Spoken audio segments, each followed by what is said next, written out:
Le Saint-Esprit est en train d'agir aujourd'hui, est en train de faire quelque chose au milieu de nous et nous sommes prêts à recevoir, à entendre, à recevoir ce que Dieu a à nous dire. Et vous savez, le Seigneur aimait bien dire que celui qui a des oreilles entende ce que l'Esprit dit à l'Église. Et parfois, on a une oreille qui fonctionne et l'autre qui ne fonctionne pas. Vous avez remarqué ça? On dit ça passe par une oreille et ça sort par l'autre. Il y a toutes des expressions qui parlent de nos oreilles. Bon, j'espère que vous n'avez pas des trop grandes oreilles ou des trop petites, mais l'important, c'est que, qu'elles soient grandes ou petites, on entend ce que le Seigneur a à nous dire. Amen. Et voyez-vous, ce que le Seigneur a dit depuis ce matin ici, c'est que c'est lui qui règne. C'est lui qui règne. Alléluia. Dis à ton voisin, l'Éternel règne. Dis-le à quelqu'un, l'Éternel règne. Et parfois, on ne croit pas que Dieu règne. Parfois, on se dit, mais où es-tu, Seigneur? Tu t'es caché, tu n'es pas là. Mais Dieu dit, je règne. Et il règne encore plus au milieu du chaos, au milieu des difficultés, au milieu des choses qui sont difficiles. Alléluia. Dans Malachie, au chapitre 3 et au verset 6, il est écrit, « Je suis l'Éternel, je ne change pas. » Alléluia. Je suis l'Éternel, je ne change pas. Amen. Si nous croyons cela ce matin, quelque chose de puissant va se passer. Et notre foi va être fondée sur ce que Dieu est en train de faire aujourd'hui dans nos vies. Dieu ne change pas. Alléluia. Il travaille derrière la scène. Nous, on pense qu'il n'est pas en action, mais il est en train d'agir au-delà de ce que nous pensons. Waouh! Il est en train de faire quelque chose de merveilleux, de puissant. Quelque chose qui va nous amener quelque part. Je pensais ce matin à ce qui s'était passé avec Paul quand il est arrivé à Philippe, sur le continent européen, en Macédoine. Vous vous souvenez, il était avec son équipe et tout d'un coup, ils ont un rêve. Et il rêve qu'un Macédonien vient lui dire, il faut que tu viennes chez nous. Et comment est-ce qu'il sait que c'est un Macédonien? Parce qu'il est habillé en Macédonien. Alors il sait que c'est un Macédonien. Et il dit, waouh, on va prendre le bateau, on va y aller. Ils vont obéir à la direction du Saint-Esprit. Il est en équipe, il n'est pas tout seul. Souvent, on pense que Paul a eu un rêve tout seul. Non, non, il a toute une équipe et puis il consulte son équipe que nous, on fait. Et là, voilà qu'il va aller en Macédoine prêcher l'Évangile. Il va délivrer une femme qui a un esprit de python. Et ses boss ne sont pas contents, ils le mettent en prison. Et on pourrait penser que tout est fini. Paul a été envoyé et là, malgré tout, il va en prison. Mais derrière cette affaire, Dieu est en train d'agir. Amen. Merci pour l'alléluia. Dieu est en train d'agir, mes amis. Alléluia. Et quelque chose de fort est en train de se passer, se mettre en marche. Une église va être implantée. Dieu a mis son pied sur la Macédoine, sur la ville de Philippe. Dieu est entré dans le continent européen. Et c'est venu jusqu'à nous aujourd'hui. Alléluia. Dieu travaille derrière la scène. Dieu travaille derrière tes circonstances. Dieu travaille derrière les choses que tu es en train de vivre et tu penses que ça ne fonctionne pas. Mais Dieu est en train de travailler dans ces circonstances difficiles. Wouh! Alors Paul est mis en prison avec Silas, ils sont mis en prison. Et là, ils sont battus, on les a battus. Non, mais je ne sais pas si tu te rends compte.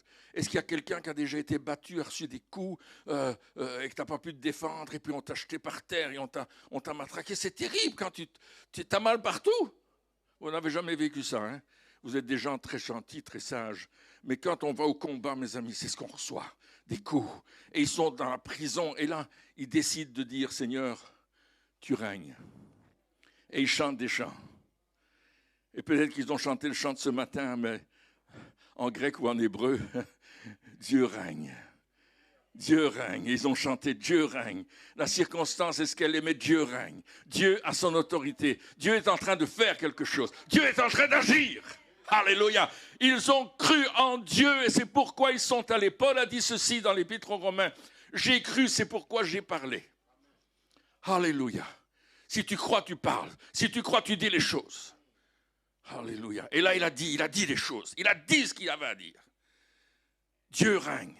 Et quand ils ont commencé à chanter, tout le monde les entendait. Ils n'ont pas chanté en disant, faisons pas trop de bruit, on va déranger les voisins. chut, Silas, pas si fort. Silas, c'était un peu comme moi, il était exubérant.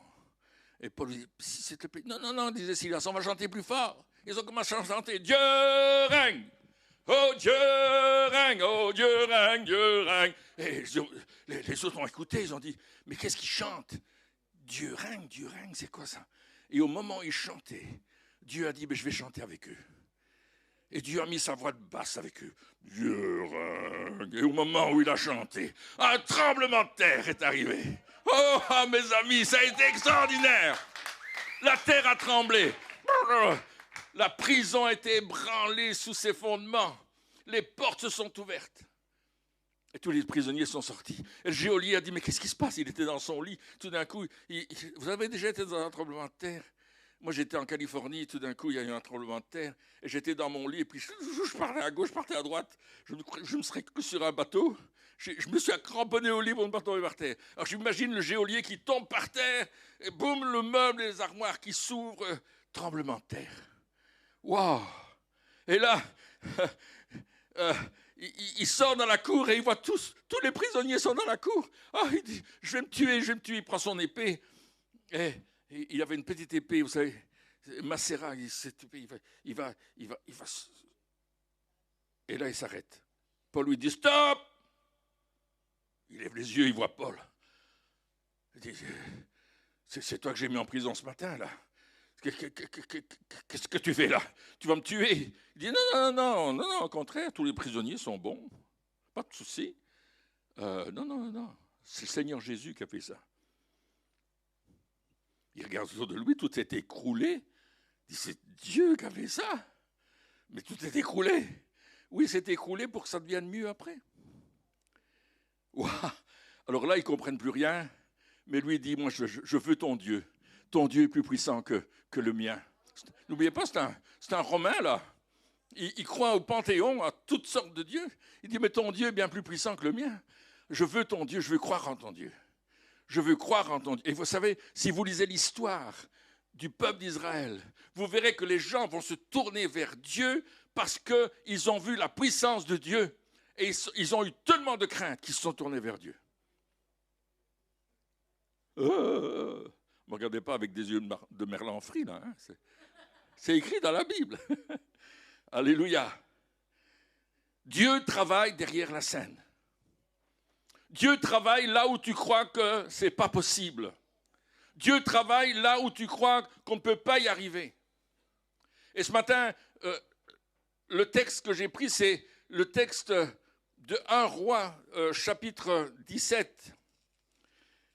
Et dans 1 Roi, chapitre 17, on nous parle d'un prophète qui s'appelle Élie. Élie le Tishbite. On ne sait pas d'où il vient. On n'a pas sa carte d'identité. Il apparaît tout d'un coup comme ça. Il n'est pas avant dans les Écritures. Après, il sera pas mal de fois après, mais tout d'un coup, il arrive. Et il y a une situation chaotique en Israël. Il y a un roi qui s'appelle Akab, qui est un mou du genou, parce qu'il est soumis à Jézabel, qui est un dur... Il faut trouver un jeu de mots avec ça. Jézabel. Et Jézabel, elle dirige son mari. Tu as vu des femmes qui dirigent leur mari?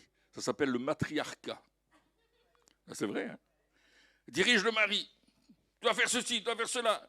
Et lui, comme c'était un mou du genou, là, il fait tout ce que sa femme lui dit. C'est un alcoolique. Il aime faire des choses mauvaises. Enfin, c'est un débauché, quoi. Et puis là, il y a le prophète qui vient trouver le roi Akab. Il ne va pas trouver Jézabel, là. Il va trouver Akab.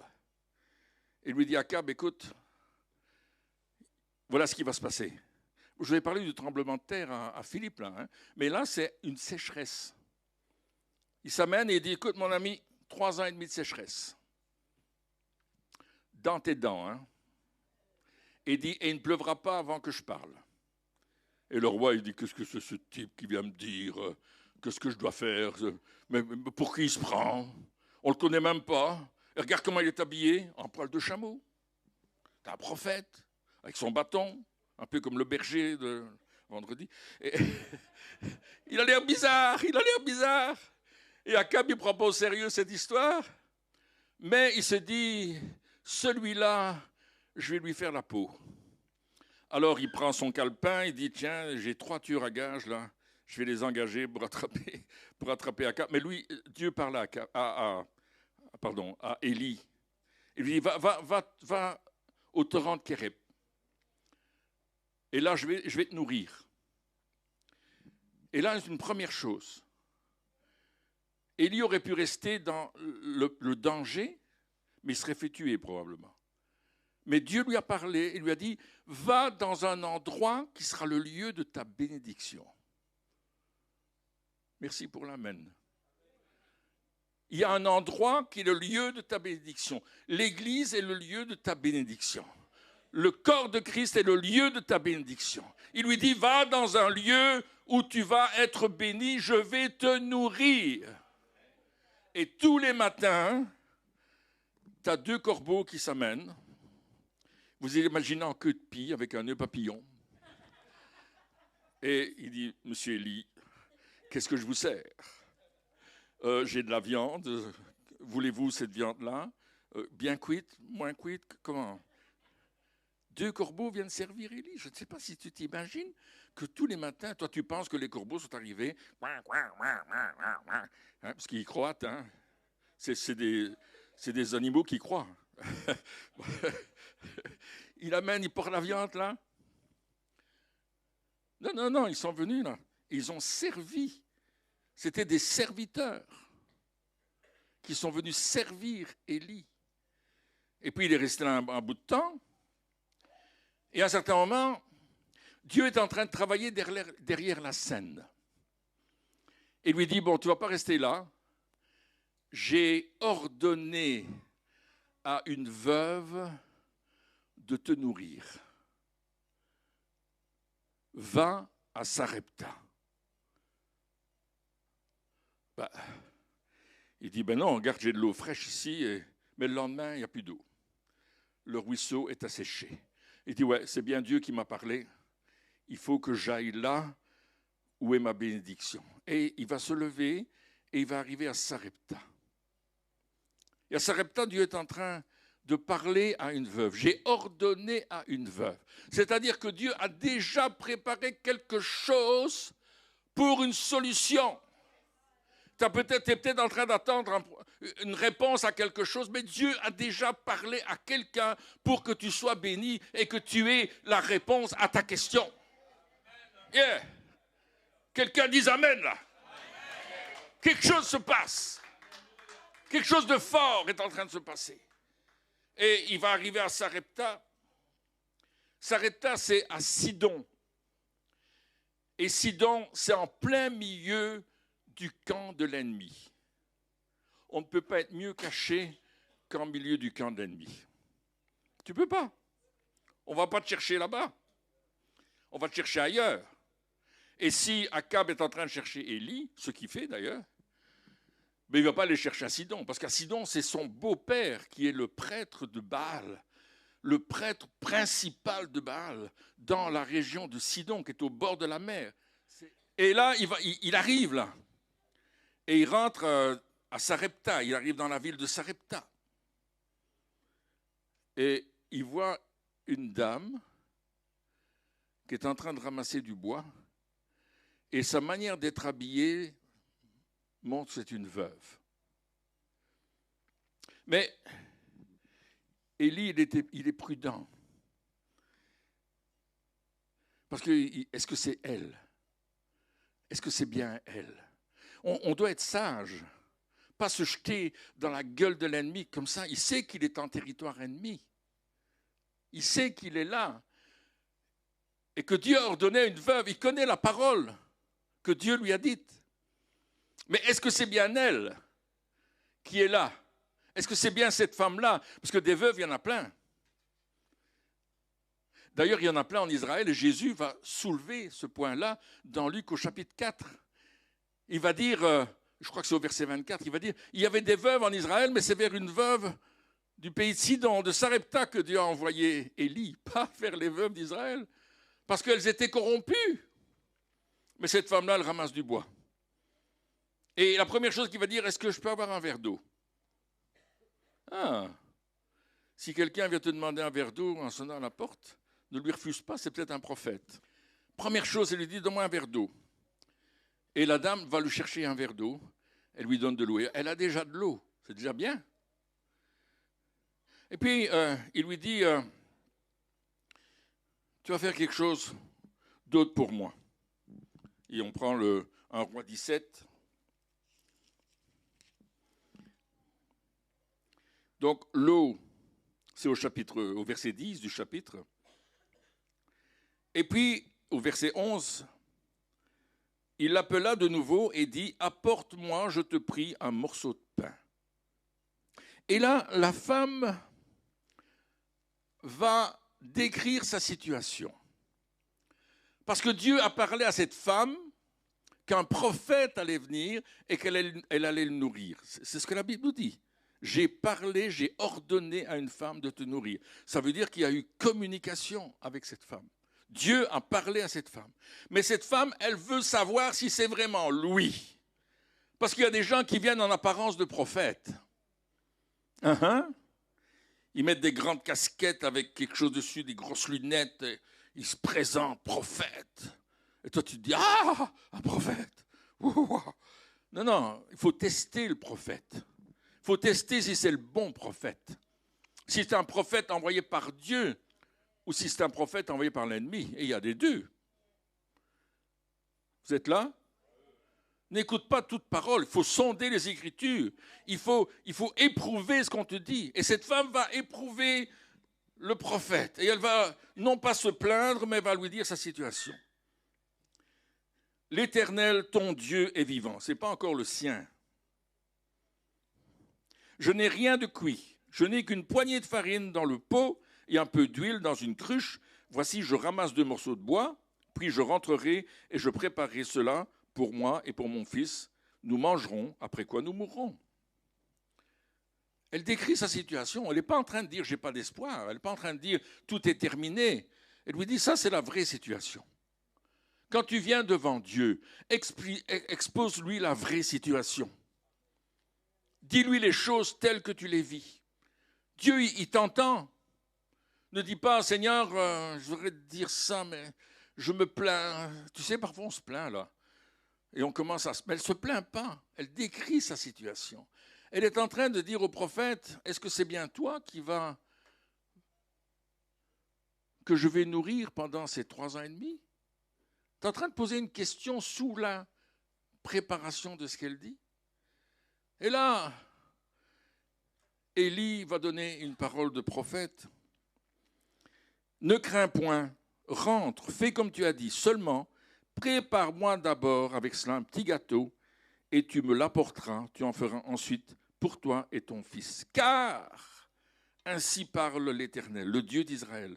La farine qui est dans le pot ne manquera point et l'huile qui est dans la cruche ne diminuera point jusqu'au jour où l'Éternel fera tomber de la pluie sur la face du sol.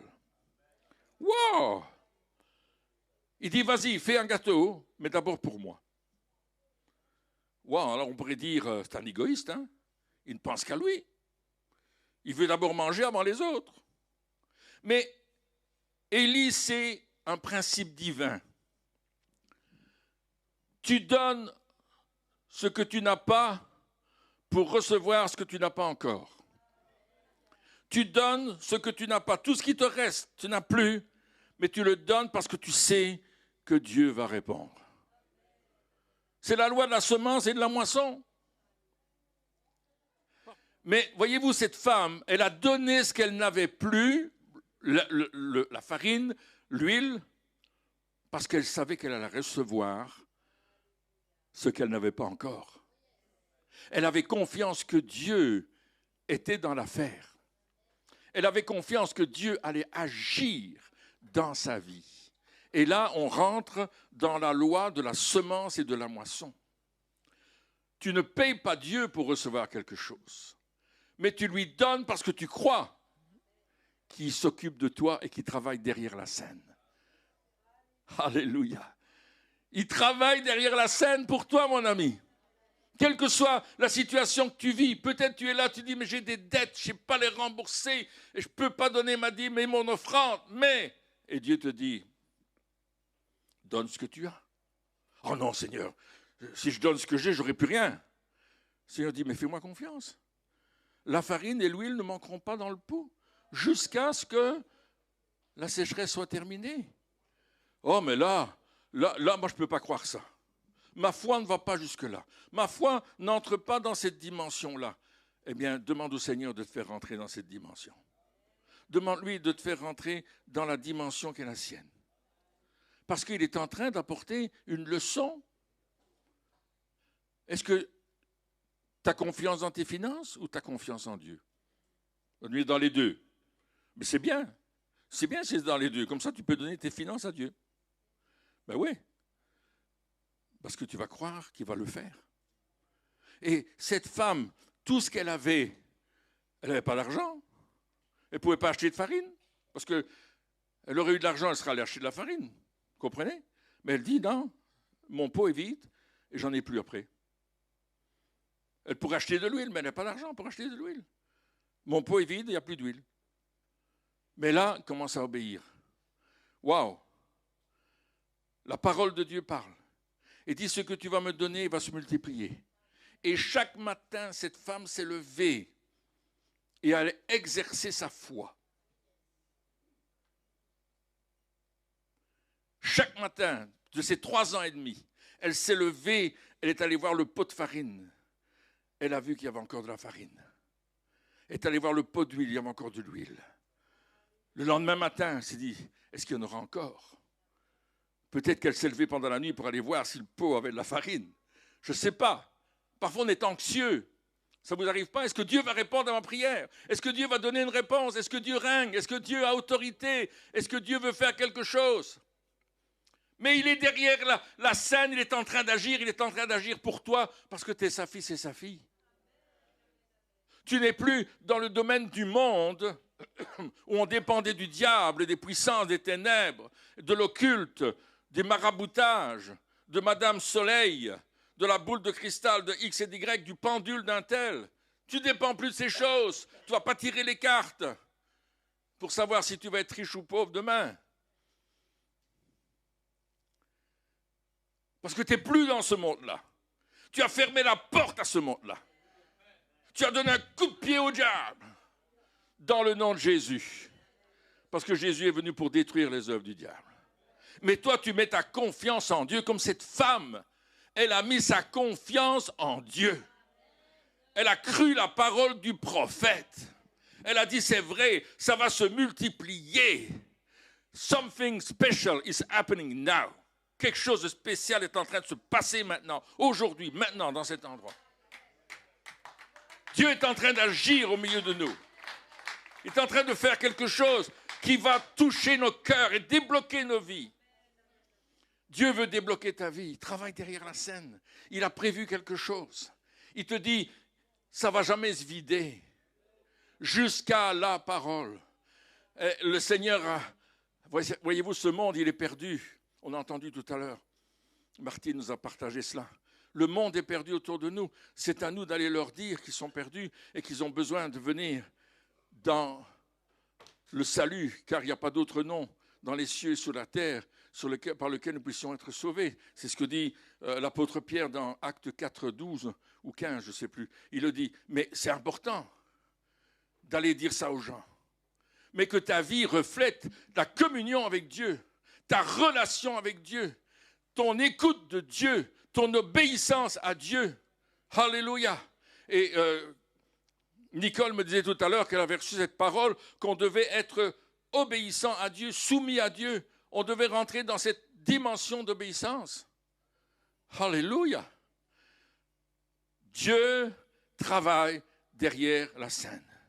Il va nous demander de faire quelque chose qui n'est pas raisonnable. Ce que le prophète a demandé à cette femme n'était pas raisonnable. Il a dit, nourris-moi d'abord. Il y a beaucoup d'entre nous qui auraient claqué la porte et qui auraient jeté la personne dehors. Ah non, non, non, ça c'est terminé ça. Tu ne vas pas profiter de moi là. Ah non, non, non. Non, Dieu dit, bénis-moi d'abord et moi je te bénirai ensuite. Comme je disais tout à l'heure, elle a relâché le peu qu'elle avait pour avoir l'abondance que Dieu voulait lui donner. Waouh, je suis en train de vous parler des finances là. Vous m'entendez? Il n'y a pas beaucoup d'amen quand je parle des finances, hein? Le peuple de Dieu, il est pointu sur les finances. Mais je vais vous dire une chose. À un certain moment, il faut obéir à Dieu plutôt qu'aux hommes. Alléluia. Dieu va toujours choisir quelque chose d'improbable pour changer notre vie. Il a pris cette veuve pour nourrir un prophète, qui allait avoir des écoles de prophètes, qui allait élever un Élisée, un homme prévu par Dieu pour faire des choses grandioses. Dieu s'est servi d'un David, jeune homme, pas guerrier du tout, pour tuer un Goliath. Hello, vous êtes là? Dieu prend toujours des choses improbables pour réaliser son plan, parce qu'il va tout le temps nous surprendre. Il a utilisé un Paul meurtrier pour écrire les 2 tiers du Nouveau Testament. Hello? Toi, tu te dis, mais Paul était sûrement très érudit. Oui, c'est vrai qu'il l'était, mais Dieu a dû changer sa manière de penser. Paul s'est engagé, non seulement, il a dit, je vais écrire des choses, mais il était sur le terrain. Il les a écrites parce qu'il était sur le terrain, parce qu'il vivait quelque chose. Il n'a pas, c'est pas comment on appelle ça, les gens qui font de la théologie ou simplement des philosophes. Ce n'est pas seulement une pensée qu'il écrit. Il écrit la réalité de ce qu'il vit. Dieu s'est servi d'un Paul pour nous atteindre, nous. Dieu a envoyé son fils, petit bébé, pour nous sauver. Il utilise des choses improbables pour faire quelque chose. Il veut t'utiliser, toi, mon frère, ma soeur, pour la grandeur de son royaume. Parce que Dieu travaille derrière la scène. Ah, j'aimerais que tu le comprennes, que tu le reçoives. J'essaie de relire mes notes parce que j'ai écrit ça. J'ai commandé à une femme veuve de te nourrir. Dieu lui a parlé. Dieu a parlé à cette femme. Et peut-être que, comme cette femme, ce que vous avez n'est pas assez abondant pour rencontrer vos besoins, pour payer vos dettes, de vous rendre libre des dettes que vous avez. Tu te dis, je ne peux pas y arriver. Et quand tu regardes ton compte en banque, tu te dis, oh, yo, yo, yo, yo, yo, yo, comment je vais faire? Mais Dieu travaille derrière la scène. Il est en train de travailler pour toi. Il est en train de préparer ton cœur, ta vie. Alléluia.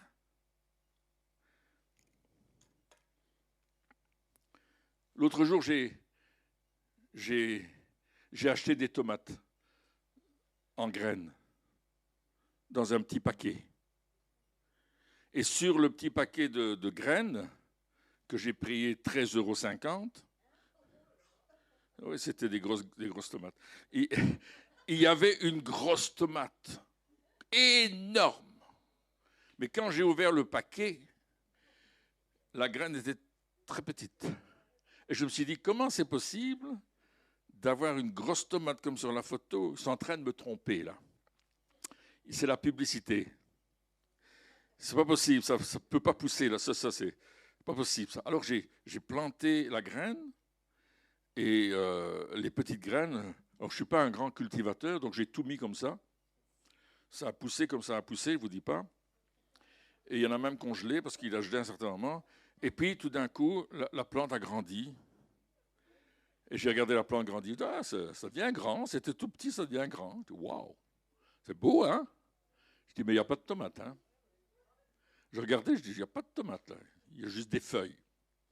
Et puis, d'un coup, il y a une tige qui s'est sortie. Et puis, il y a un petit truc qui était là.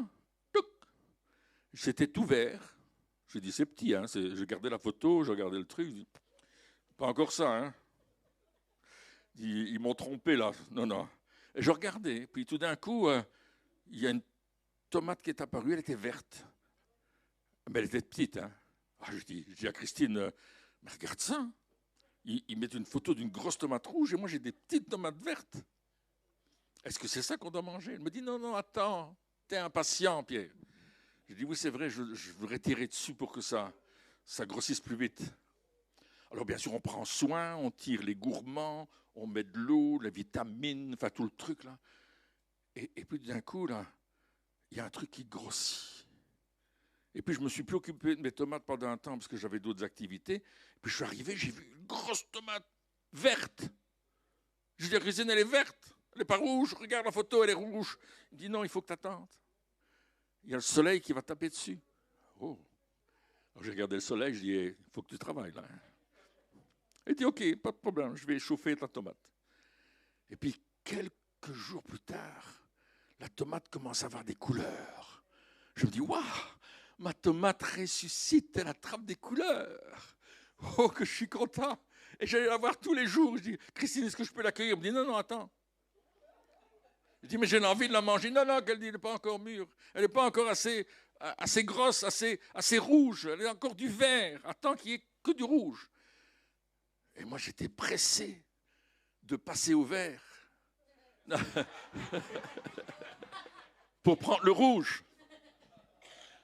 Et un jour, Christine me dit, va cueillir la tomate. Et je suis allé. Il y avait cette belle tomate rouge qui était là. Et puis je l'ai prise. J'ai dit, oh, que t'es belle. Tu dois sûrement être délicieuse. Je l'ai cueillie et on l'a mangée. La petite graine, toute petite, dans mon paquet de 14 €, 13 €, 90 centimes, est devenue une grosse tomate. Il y en avait d'autres, hein. Mais c'était celle-là que je voulais manger. Elle était tellement grosse. Ça porte un nom, les grosses tomates comme ça. Cœur de bœuf. Eh bien, ça m'a fait bien du baume au cœur, hein, cette tomate de cœur de bœuf. Elle était le meilleur. Alors, on va offrir notre meilleur au Seigneur. On va offrir notre adoration. Tout à l'heure, on a offert notre adoration. Quand j'entendais les chants, je me dis, grâce n'est pas au courant de mon message, mais c'est exactement ça. Dieu règne. Dieu règne. J'aimerais ce matin que tu comprennes que quelle que soit ta situation, quelle que soit la chose que tu vis aujourd'hui, Dieu règne. Dieu a autorité, Dieu a tout pouvoir, Dieu est au-dessus de tout, Dieu est en tous et il agit en nous. L'apôtre Paul le dira dans les Épîtres, n'est-ce pas? Dieu règne. Alors, on sait ce qui s'est passé avec la veuve. Tous les matins, elle a exercé sa foi. Mais j'aimerais qu'on aille dans le prophète Malachie, et je vais bientôt terminer mon message. Donc, n'allez pas trop loin. Malachie est là. Malachie, dans notre Bible, c'est le dernier livre en général, mais en chronologie, ce n'est pas le dernier. Hein. Il y en a d'autres. C'est Esther, le dernier livre de la chronologie biblique, entre parenthèses. Donc, Malachie, chapitre 3, et on a bien sûr ce texte extraordinaire qui dérange beaucoup de monde et que j'aime lire. « Apportez à la maison du trésor toutes les dîmes, afin qu'il y ait de la nourriture dans ma maison. Mettez-moi de la sorte à l'épreuve, dit l'Éternel des armées. » Et il nous dit, mais apporte ta dîme, là. Ah, mais Pierre, moi, je ne peux pas apporter ma dîme. C'est trop. Je ne peux pas donner 10% de mon salaire. C'est trop, je ne peux pas le faire. Mais Dieu dit, et là, je relis cela à ce qui s'est passé avec la veuve.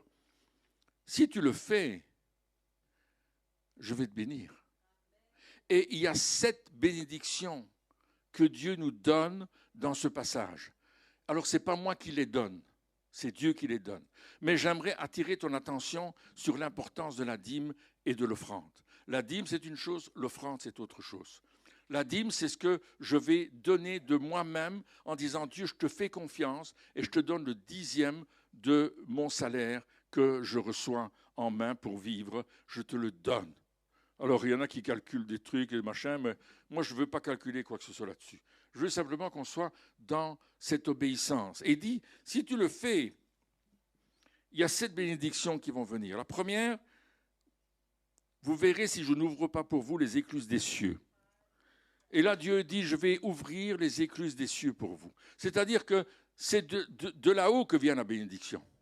La bénédiction ne vient pas du bas, elle vient du haut. C'est Dieu qui nous bénit. C'est Dieu qui dit « j'ouvre les écluses des cieux ».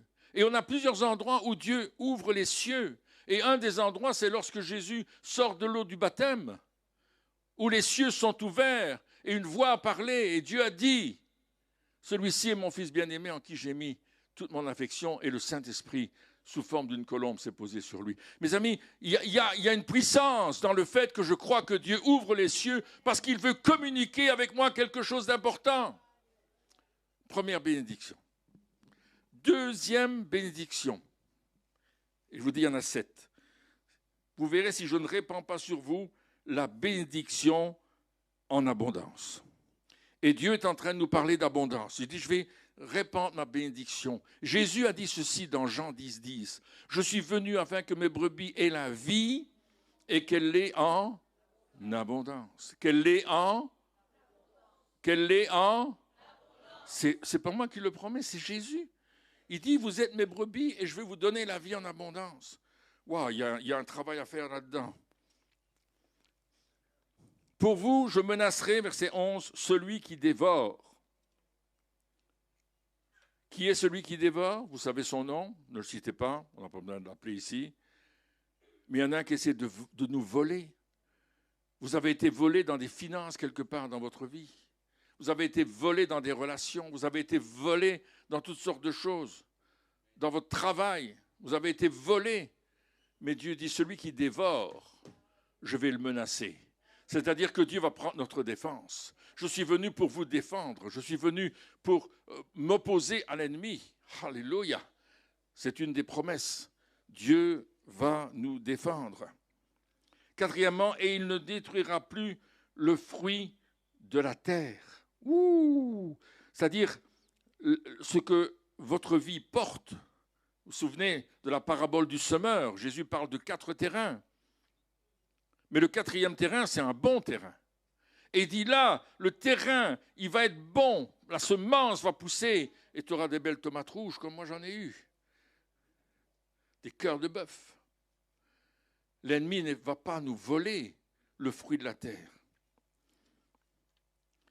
Et la vigne ne sera pas stérile dans tes campagnes, dit l'Éternel des armées.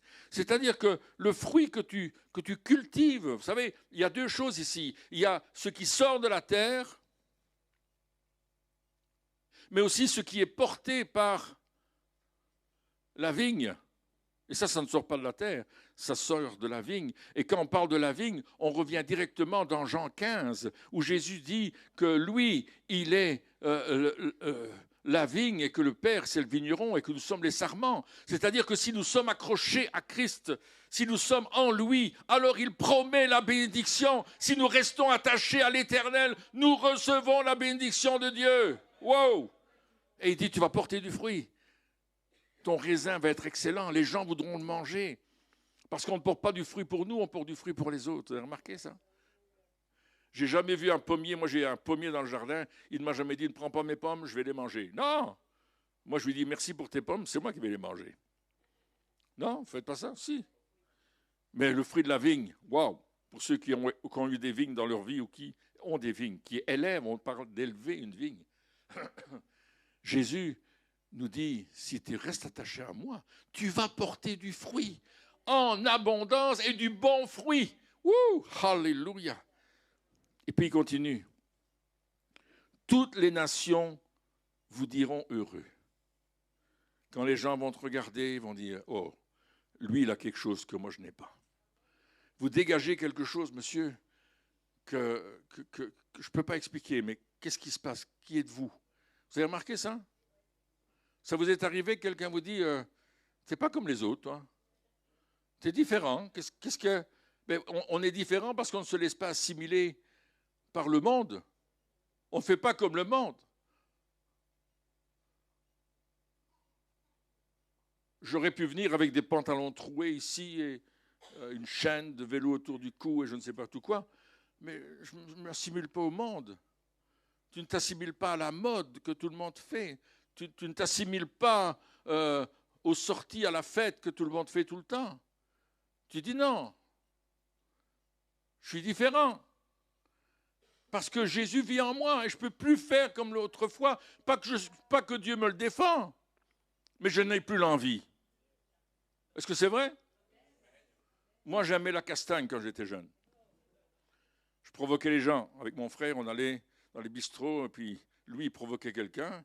Et comme il était plus gringalet que moi, l'autre se levait et disait « Hé, gars, tu veux te battre ?» Il dit « Non, non, pas moi, mon frère. » Moi, je me levais, je dis « Ouais, c'est pourquoi ?» Il dit « Non, c'est bon. » on était jeunes et bêtes. Et je reconnais que ce n'était pas beau. Mais voyez-vous, à un certain moment, tu n'es plus comme le monde, tu n'as plus l'envie. Et les gens te disent, mais tu es différent. Toi, on peut faire n'importe quoi devant toi, tu ne réagis pas. Au contraire, tu nous bénis toujours, mais c'est différent. Les autres nous attaquent tout le temps, mais toi, tu prends soin de nous. C'est quoi ton histoire? Tu es différent. Et ça gêne le monde, hein? Les gens ne sont pas contents de te voir différent. Ils aimeraient bien que tu sois comme eux. Mais tu dis, je ne peux pas être comme toi. Ah. Toutes les nations vous diront heureux, car vous serez, écoutez bien la dernière promesse, un pays de délices. Oh Seigneur, ma famille, mes enfants, ma femme, un pays de délices. Mon Église, un pays de délices. La parole de Dieu, un pays de délices. Je suis dans un pays de délices. Tu as déjà été dans un pays de délices? Alléluia, tu vas dans ces endroits-là où il y a tellement de nourriture qui t'est présentée. Tu as déjà vécu ça? Il y a toutes sortes, là, tu vois. Une table immense, tu peux te servir autant que tu veux. On était sur un bateau, Christine et moi, pour nos 30 ans de mariage. Ça remonte à 15 ans derrière. On était là sur ce bateau et puis il y avait un repas. Oh, mes amis, repas de gala tous les soirs. Oh. Même dans la tempête, Dieu était avec nous. Parce qu'on a eu une tempête, mais c'était la nuit. Moi, j'ai dormi, mais Christine a eu peur. C'est normal, quand le bateau il tangue. Mais tu vois, la promesse, c'est un pays de délices. Alors, je vais reprendre les 7 promesses. Tu peux les noter dans ta Bible si tu as le prophète Malachie, chapitre 3, mais au verset 10. Apportez à la maison du trésor toutes les dîmes afin qu'il y ait la nourriture dans ma maison. Mettez-moi de la sorte à l'épreuve, dit l'Éternel des armées. Alléluia. Et plus haut, il parle des dîmes et des offrandes. Il dit, vous me volez. Si vous lisez les versets précédents, il dit, mais dans quoi t'avons-nous volé? Et verset 8, il dit, dans les dîmes et les offrandes. Et à cause de ça, ils ont été frappés par la malédiction.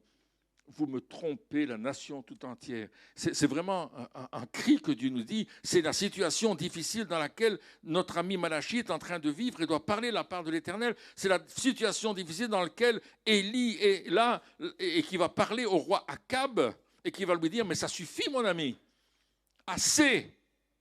Aujourd'hui on change les choses. Et Dieu nous dit à chacun d'entre nous, assez. Apporte ta dîme, apporte tes offrandes. Fais confiance à Dieu. Donne ce que tu n'as pas pour avoir ce que Dieu a prévu pour toi. Ouh, Pierre, écoute, là, tu exagères, tu es en train de nous tromper. Écoutez, faites l'expérience. Christine et moi, on avait un besoin financier. Et ce jour-là, le Seigneur m'a dit, donne tout ce que tu as sur toi. Et j'ai dit au Seigneur, tout ce que j'ai sur moi, c'est pour finir la semaine.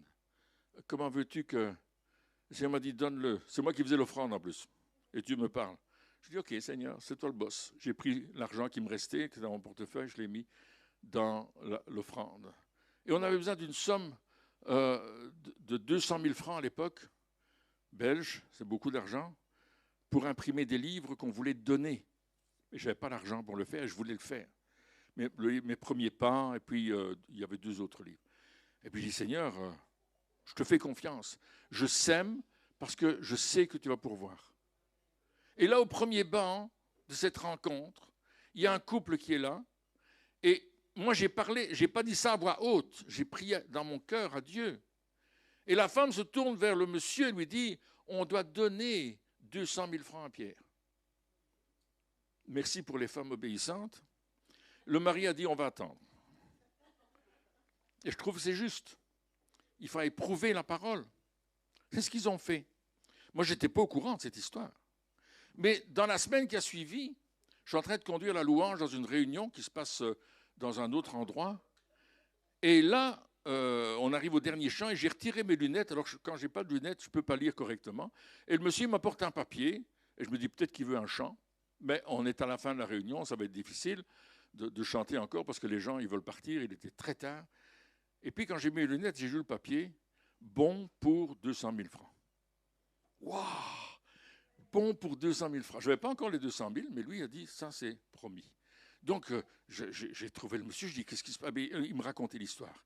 Je dis, waouh, gloire à Dieu. Dieu a répondu tout de suite à mon obéissance. Alors, moi, je n'ai pas fait ça pour avoir ces 200 000 francs-là directement, en disant, Seigneur, je joue au loto, je paye un billet. Non, ce n'est pas ça, ça n'a rien à voir. Dieu m'a donné les choses. Il me les a données. Il m'a dit de faire quelque chose et j'ai simplement obéi. Comme il a dit à la veuve, tu vas nourrir le prophète.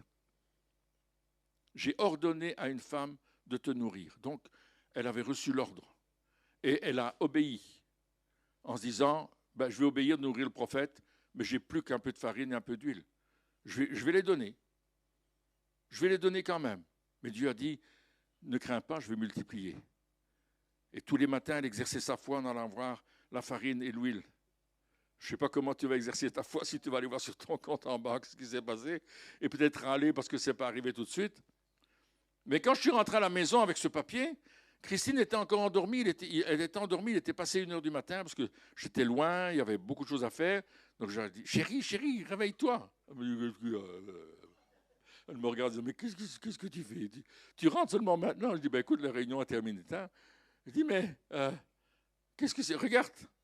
Bon pour 200 000 francs. Et puis elle me regarde. Ben, tu l'as demandé au Seigneur. Ben, je dis oui, c'est normal que tu l'aies. Elle s'est retournée de l'autre côté, elle s'est rendormie. Ah, je me suis dit, ben ça m'a embouché un coin, là, je vous le dis. Hein. Elle m'a dit les choses que je... Oh! Je dis, Seigneur, c'est quoi? Et le Seigneur est en train de me parler. Et peut-être il est en train de parler à quelqu'un.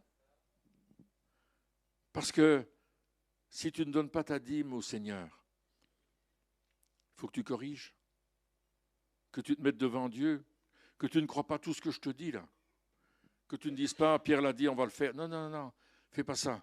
Mets-toi devant le Seigneur et examine. J'entends beaucoup de choses qui circulent sur les réseaux sociaux. On ne donne plus la dîme aujourd'hui. On ne prend même plus la Sainte Seine. On ne fait même pas d'offrande. On supporte le ministère. Et il y en a d'autres qui disent on ne fait que des offrandes. La dîme, c'est fini. Mes amis, écoutez, mettons ça de côté. Soyons prêts à obéir à Dieu. Moi, je vous dis, si nous obéissons à ce que Dieu nous demande, Dieu va nous bénir journellement. Tous les matins, quand tu vas te lever, tu auras de la farine dans ton pot et tu auras de l'huile dans ta cruche, parce que Dieu va le faire. Amen.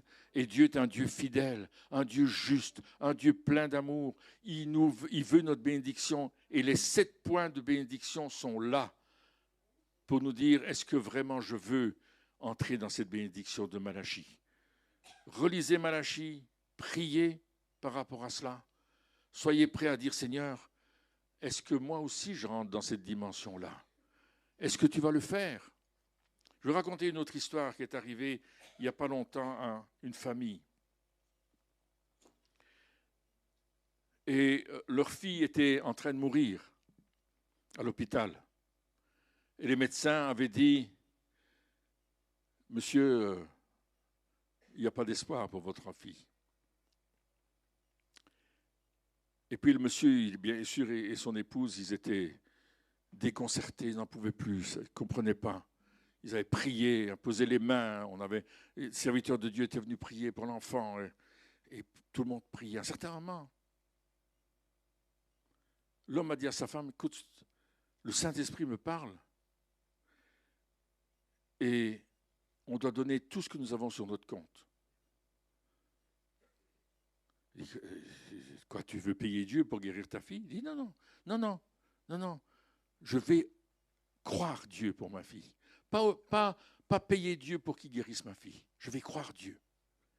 Ils ont vidé, en accord avec son époux, ils ont vidé le compte, ils ont vidé leur livret d'épargne et ils ont tout donné à une œuvre avec laquelle ils travaillaient. Le lendemain, la fille était complètement guérie et sortait de l'hôpital. Alors il dit, on n'a pas payé Dieu pour ça, mais on était obéissant à une injonction que Dieu avait donnée à ce papa de faire quelque chose et que cette chose allait fonctionner. Regardez cette femme, cette veuve dont nous parlons dans 1 Roi 17. La récompense qu'elle a eue en donnant le peu qu'elle avait, c'est qu'elle a eu à manger tout le long de la famine. Mais la Bible nous dit que quelque temps plus tard, son garçon est mort. Vous vous souvenez l'histoire? Et elle est allée voir Élie, elle lui a dit, mais qu'est-ce qui se passe entre toi et moi? Et c'est quoi ton histoire? Pourquoi mon enfant est-il mort? Et Dieu a ressuscité son enfant. La récompense a été la nourriture tout au long des 3 ans et demi, mais ça a aussi été la résurrection de son fils. Dieu a promis la bénédiction. Et cette bénédiction, on va la voir dans plusieurs domaines de nos vies. Dans nos enfants, on va le voir dans notre famille, on va le voir dans notre travail, on va la voir apparaître dans les différents domaines de notre vie. Et même quand ça devient difficile, comme Marjorie nous disait tout à l'heure, elle a dit, j'ai confiance, je crois, et Dieu va le faire. C'est ça la bénédiction que Dieu veut nous donner. Amen. Alors moi je vous conseille de relire 1 Roi 17, de le méditer. Moi je vous ai apporté des réflexions que moi j'ai faites, j'ai travaillé ça pour vous. Mais j'aimerais que vous ne preniez pas cela comme de l'argent comptant. C'est le cas de parler si on parle de 10 000 francs. Mais que vous réfléchissiez, que vous priez, et que s'il y a une mise en ordre dans votre vie, vous puissiez le faire au niveau de votre dîme et de votre offrande, en disant, Dieu, je te fais confiance. Ne le faites pas comme si vous jouiez au loto ou à la tombola en disant, on verra si ça marche. Non, fais-le parce que tu vas obéir à ce que Dieu te dit. Ma propre marraine, officière de l'armée du salut, avec son mari, tous les deux ont eu ils appellent ça des postes, des églises. Et à un certain moment, ils sont sortis du mouvement parce que ils étaient trop âgés pour tenir un poste. Ils ont commencé à travailler dans le civil, dans la vie de tous les jours. Et ce qui s'est passé, c'est qu'à un certain moment, malgré qu'ils travaillaient à deux, elle était enseignante et lui était boulanger, pâtissier, il travaillait la nuit, bon salaire tous les deux. Malgré cela, c'était toujours trop court. Et elle m'a dit, Pierre, je ne donnais pas ma dîme ni mon offrande. Je ne la donnais pas à personne. Mais Dieu nous a parlé. Et on a commencé à obéir au Seigneur. Il dit, au début, c'était difficile. On donnait notre dîme alors qu'on n'avait pas d'argent. Mais on obéissait à Dieu. Et au fur et à mesure des semaines et des mois qui ont passé, tout d'un coup, notre compte a commencé à s'équilibrer. Les dettes ont commencé à disparaître. On a commencé à avoir un plus, alors qu'ils avaient toujours 0. Ils ont commencé à avoir un plus. Et elle dit, j'avais jamais obéi au Seigneur au niveau des dîmes et des offrandes. Parce que dans leur mouvement, c'était, t'apportes une offrande, des cartouches, j'appelais ça des cartouches. Donc c'est quoi? C'est des rouleaux de papier dans lesquels tu mets tes pièces, tes petites pièces que tu n'as pas l'envie. Je sais, moi j'ai été toute ma jeunesse dans ce mouvement-là, donc je peux vous parler de ça. Mais voyez-vous, à un certain moment, c'est pas ça qu'ils nous demandent. Ils ne nous demandent pas le fond de nos poches, ils ne nous demandent pas les 3 cents qui te restent là, ils te demandent ta dîme et ton offrande. Amen.